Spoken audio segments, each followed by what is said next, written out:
Donc, le verset 36 de Luc chapitre 1 illustre le parfait hors-sujet. Rien à voir avec le sujet de la conversation.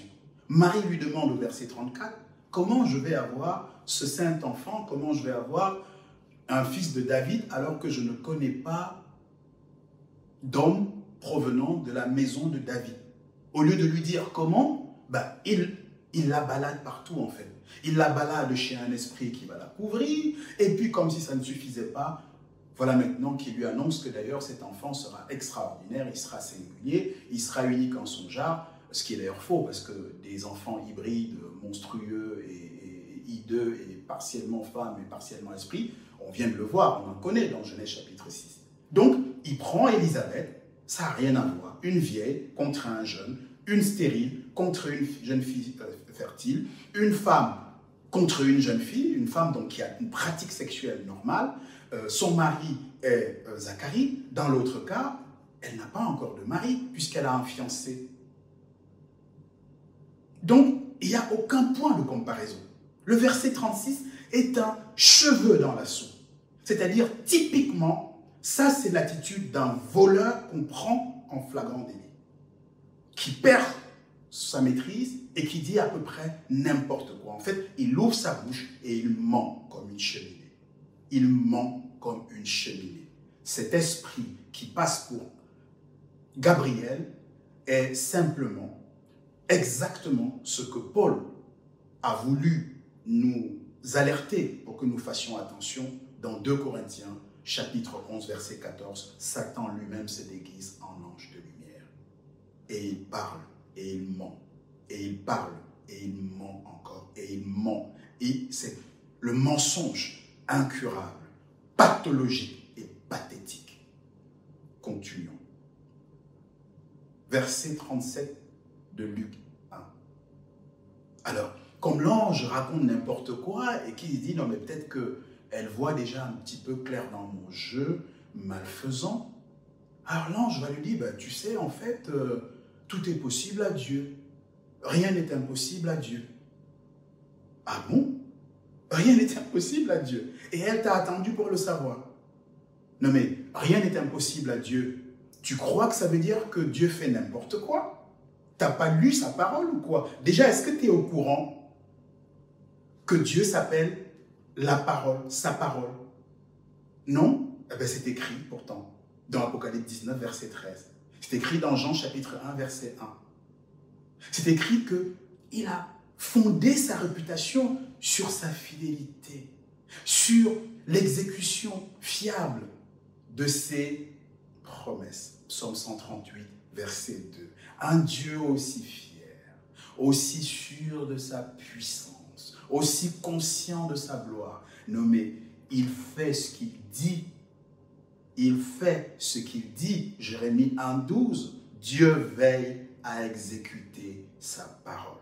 Alors que cet esprit qui est un démon, qui est Satan déguisé en ange de lumière, vienne impressionner une jeune fille vierge de son état, je veux bien. Mais qu'il utilise le nom du Très-Haut et qu'il raconte n'importe quoi, comment a-t-on pu laisser passer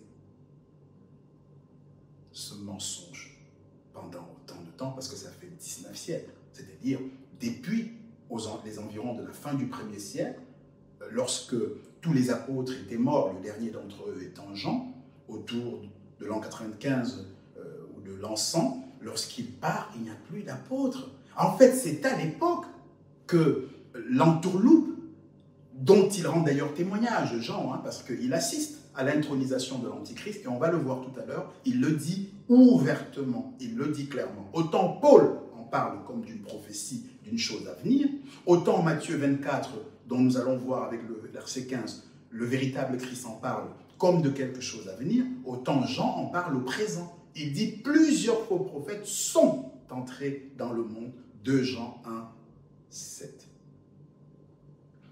Plusieurs faux prophètes sont entrés dans le monde qui ne confessent pas que Jésus-Christ est venu en chair. Vous voyez bien leur singularité? Vous voyez la caractéristique distinctive des esprits démoniaque de l'esprit de l'Antichrist, c'est qu'il ne confesse pas que Jésus-Christ est venu en chair.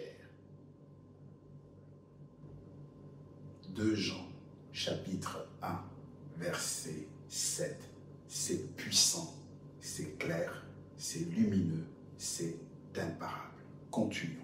Donc, l'ange dit, verset 37 de Luc 1, que rien n'est impossible à Dieu. Alors, l'envie irrésistible de suggérer à cet ange la lecture attentive de Galates, chapitre 3, verset 17, Romains, chapitre 11, verset 29, mais tout simplement quelque chose qu'on ne peut pas, que je ne peux pas différer. Que dit Galates, chapitre 3, verset 17? Ce texte que cet ange aurait dû lire, que cette jeune fille aurait dû connaître, parce que le « il » est écrit, est la seule norme, la norme suprême et exclusive lorsque nous parlons du royaume des cieux, lorsque nous parlons du royaume de Dieu, lorsque nous parlons d'éternité. Il n'y a point d'autre norme. Et surtout pas ce que les yeux et les oreilles peuvent voir et entendre. Ça, ce sont les dispositions de 1 Samuel, chapitre 16, verset 7. Les êtres humains ont tendance à se fier aux apparences, alors que Dieu, lui, considère le cœur. Donc, parlant de cœur, celui de cet ange est mauvais, celui de cet ange est méchant, puisqu'il vient introduire la confusion. En fait, il vient semer l'ivraie, il vient introduire quelqu'un qui va s'appeler lui aussi Jésus-Christ et qui va donc s'asseoir, remplacer le véritable Christ. Continue.